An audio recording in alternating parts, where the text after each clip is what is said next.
اولین مصدر در نزد فقهای اسلام قرآن است. اگر شما هر کتاب فقهی را بخواین اولین مصدرش قرآن است، دومین مصدرش سنت رسول الله صلی الله علیه و سلم است. پس اصل عقیده توحید کی آورد؟ قرآن عظیم شان. امین آسمان به امین زمین امی عقیده را آورده و ما و شما مکلفیت داریم که با امانت پیروی از این دو امینه بکنیم. امین آسمان که جبریل امین بود، با بسیار امانت و صداقت عقیده قرآن و سنت با رسول اکرم صلی الله علیه و سلم آورد، یا به شکل وحی جلی که قرآن است و یا به شکل وحی خفی که سنت رسول الله صلی الله علیه و سلم است. و امین زمین رسول الله صلی الله علیه و سلم است.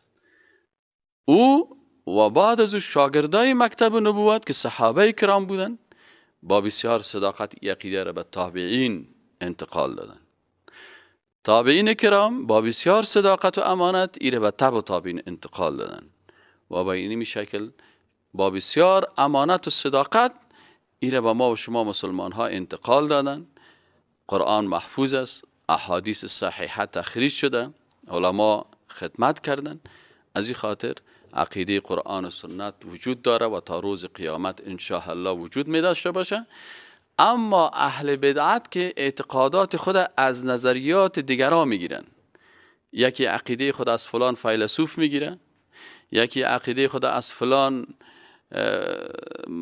شیخ میگیره، یکی عقیده خود از فلان شاعر میگیره، یکی عقیده خود از فرهنگ فلان متأثر به فلان فرهنگ است از او میگیره و کارشان دلشان. اما مسلمان واقعی و موحد همی است که عقیده خود از قرآن عظیم شان و از سنت رسول الله صلی الله علیه و سلم میگیره.